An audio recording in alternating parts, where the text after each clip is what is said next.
So, Joel, you and I have been talking a lot lately, and I enjoy talking with you, but unfortunately, we're talking a lot because there have been numerous issues of Christian persecution, particularly in Nigeria. On Sunday, there was a horrific event in which a Catholic church was attacked by gunmen. Can you take us through what happened? Sure, as best as I can. It was Sunday. It was Pentecost Sunday in Nigeria, so the church was full of people gathered for the special Pentecost Mass. And according to one report, the gunmen snuck in disguised as worshipers, and then other gunmen arrived on motorcycles from the outside and started shooting from the outside. And then the ones who were already inside the congregation started shooting as well. And after a few minutes of this, some of them put some bombs on the altar and other places in the church and detonated the bombs. And we think probably at least 50, maybe 80 people were killed. Lots of people are still in the hospital. Some may yet still die as we're speaking here. So yeah, truly just a horrible, yeah. A horrible event. And Nigeria continues to be in the headlines. You and I have spoken about the stoning that took place of the Christian college student. We've talked about a number of other issues that have happened there. And we've gotten into these issues in the past. And if people are not familiar with this idea that Nigeria has a huge number of Christians in so many areas of the country, Christianity is booming. And yet in the north, there are these issues of extremism. But this particular region where this unfolded, this attack on Sunday, can you talk a little bit about that? Because that's not a region that this sort of thing is common in, correct? Correct. And that's what makes this attack really distressing and disturbing for a lot of people. This is deep in Nigeria's southwest. So, this is a peaceful part of the country. There's a journalist from Nigeria who I follow named David Hundeyan who says this was the last part of the country, really, that was still safe, still unaffected by all this terrorism. And now it's come there and in a really big way. We don't know who is responsible for this attack yet. No one has claimed responsibility, but there are some early indications, reports that an Islamic State cell has been formed in the neighboring state that has been active. That, yeah, perhaps the Fulani militiamen who have been responsible for so many horrible attacks in the central part of Nigeria were implicated in this attack as well. We don't know for sure yet, but this is almost like a warning shot in some ways. About 10 years ago on Christmas 2011, there was a similar attack in a church just outside of Nigeria's capital city in a little town called Madala, where about 40 people were killed by car bombs during the Christmas Mass at St. Teresa's Catholic Church. I've been to that church many times with my colleagues, and we've talked to the people there, including a woman who lost three of her five children and her husband in one go. Wow. And that was really kind of the opening shot of Boko Haram's campaign of terror across northern Nigeria. Because before then, there had been maybe some problems in the far northeast, close to the border of Niger and some other states. But this was really in the heart of Nigeria, and that kicked off this huge campaign. And now we have a very similar attack deep in Nigeria's south, majority Christian south. And there's a lot of fears that this is going to open up a new chapter in anti Christian terrorism in Nigeria. Well, and I want to talk about the government's role and reaction and overlooking some of these incidents in the past in a moment. But let's first talk about the fact that your organization, Christian Solidarity International, you've had eyes on the ground. You've interacted with people, with at least one individual, I believe, who has actually seen the site of that attack and viewed some of the aftermath. Can you speak a little bit about what they have viewed and seen? Yeah, this is a courageous Nigerian journalist named Amaka Okeye, and people can read her report for us on our website, nigeria-report.org. But she was there just yesterday and was actually quite shocked to find that the church is not protected. It's not cordoned off. There's no security tape or anything like that. She literally just walked into the church and she took photos and videos for us, and the blood is still there. It's still spread all over the floor. There are people walking around, survivors walking around in a daze, and she was able to talk to some of them. She talked to one man who was trying to escape once the shooting started and headed for the fence because, like a lot of churches in Nigeria, this church is protected by a big fence or a wall. And he saw another man trying to climb the fence, and then the gunman came and shot that man as he was climbing the fence.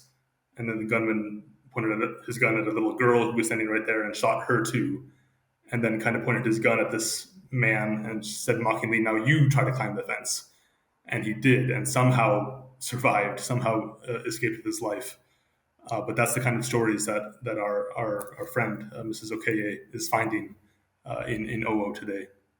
It's incredibly disturbing that nothing was cordoned off, that nothing was closed off. I mean, it would seem that's what we're used to, here in the US. If there's a crime, it's protected after. There's, it's you can't walk right into it. That's very bizarre. And it sort of brings me to the questions about the government in Nigeria. Obviously, the US government has removed Nigeria from the countries of particular concern. That is something that has been very concerning to your organizations and to other groups like Open Doors USA. There's been a lot of pressure on the US government. How does this sort of event play into that need? And for those who don't know, that list of, the designation, the countries of particular concern, this is something the US government does to sort of pinpoint places where there might be religious persecution going on in an extensive or excessive way. So how does this event sort of speak into that need then for the US to designate Nigeria again? I think I think for the past 2 decades, really, the U.S. has been telling itself that a certain amount of Islamic extremism in Nigeria is acceptable because it will probably be contained to the north of Nigeria, where there aren't as many people, there aren't as many natural resources, there's not as much opportunity to do damage. So, okay, let the northern states have Sharia law as the law of the land, even though Nigeria's constitution demands secularism. Let them throw people in jail for blasphemy. Let the occasional Christian be stoned to death for blasphemy. Let there be riots that end in thousands of Christians being killed over things like cartoons of the Prophet Muhammad. We'll just kind of leave that, and we'll try to have a good relationship with Nigeria's rulers, particularly with Nigeria's northern Muslim political elite, who really have had their hand on the levers of the security agencies in Nigeria for a long time. And it'll work out, right? We can kind of fight Boko Haram on the side, and we'll be able to assure our core interests in Nigeria. And the attack on Sunday really shows how flawed that way of thinking is. This is not a problem that can be contained to one part of Nigeria. It's not even a problem that can be contained to Nigeria. It's spreading now to Burkina Faso, to Mozambique, to other places, Central African Republic, Democratic Republic of Congo. This is not something that you can just be fooled around with like this. And so the US really needs to get serious about religious freedom and fighting extremism in Nigeria as a comprehensive issue.